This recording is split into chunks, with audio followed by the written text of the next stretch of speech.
আপনাদের রক্তে তো গরম এখনই সমস্যা তো। আমি তো ভয় পাওয়ার জন্য এখানে আসিনি, ভয় দেখানোর জন্য আসছি।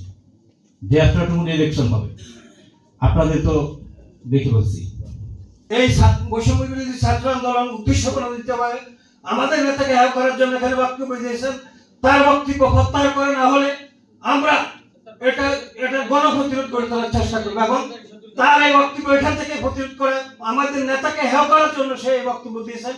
আমি তার এই বক্তব্য প্রত্যাহার, এখানে বক্তব্য প্রত্যাহার চাই, না হয় এটা আমরা আইনগত ব্যবস্থা দাবি করি। আমরা তার বক্তব্য এখনই প্রত্যাহার চাই, না হলে আমাদের আইনগত ব্যবস্থা নেব। জেলার সর্বোচ্চ আমি একটু বসতে হবে সবাই, জেলার সর্বোচ্চ আমি কথা শেষ করি। জেলার সর্বোচ্চ আইন শৃঙ্খলা কমিটির যিনি প্রধান মাননীয় জেলা প্রশাসকের সামনে উদ্দেশ্যপ্রণোদিতভাবে আমার নেতাদেরকে হ্যাঁ করার জন্য সেই বক্তব্য তার এই বক্তব্য প্রত্যাহার করে, না হলে আমরা ভবিষ্যতে কখনোই উপজেলার কোন বলছি আপনি বসার জন্য, আমরা উপজেলার কোন মিটিং আমরা অংশগ্রহণ করব। আমি আপনাকে বিনয়ের সাথে বলছি বসার জন্য, একটু বসেন আপনারা সবাই। আমাকে কি তাহলে ভুল বল একটু প্লিজ, আপনি কি এসে পরিচয় আমার দরকার, আমি ডিসি বলছি বসতে বলবেন। Don't say like this. এখনো যদি মনে করেন চেয়ার আপনার, তাহলে সমস্যা আছে। কিন্তু আমি ডিসি কিন্তু ওনাকে স্টপ করিয়েছি। কি করেছেন আমি? আপনাদের রক্তে তো গরম এখনই সমস্যা তো। আমি তো ভয় পাওয়ার জন্য এখানে আসিনি, ভয় দেখানোর জন্য আসছি।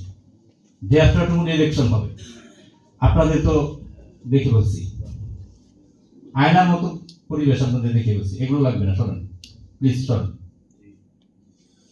সার্কুলার দরকার নেই তো। আপনারা ডিসি প্রথম দিন আসছে, আপনার রাজনৈতিক বক্তব্য শুরু করছেন, এইটাই তো আপনাদের চরিত্রের প্রকাশ।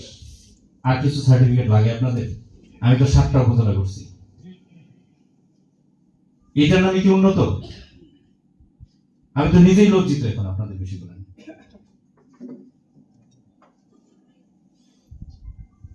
আমি ইলেকশন উঠাবো, আপনাদের নিয়ে তোমার শঙ্কিত আছে। আপনারা বাইরে বাইরে যুদ্ধ করেন, যে বাইকে বাইরে দেখতে পারে না সে কিন্তু সুখ ইম্পসিবল। আমি 10টা ফোন পেয়েছি এই জেলায় আসার পর, 10টার মধ্যে 7টা ফোন। আপনারা কি রাজনীতি করেন? আপনারা ক্যান্ডিডেট কি আপনি ছাড়া নাই?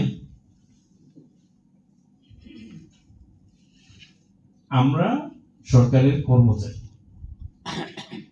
কথা যত কম বলবো তত বেশি শান্তি পাবো আপনাদের সাথে। আপনারা মাইক পাইলে জোরে জোরে কথা বলবেন, একে অপরের বিরুদ্ধে বলবেন, এটাই তো আপনাদের সংস্কৃতি বিগত সময় তৈরি হয়েছে। এটা থেকে বেরিয়ে আসতে হবে। একজন যখন কথা বলেছে, আমি তাকে প্রতিহত বলবো না, তাকে আমি বাধিত করছি যে এইসব ভাবে আমি আজকে আসছি আপনাদের সাথে কি সৌজন্য সাক্ষাৎ করতে আসছি না বলেন? তো আসার পরে যদি আপনাদের মধ্যে এরকম থাকে, কে কে বক্তব্য দিচ্ছেন, কোন জায়গায় কার বিরুদ্ধে দিচ্ছেন, এটা কি আজকে মোটো হওয়া উচিত?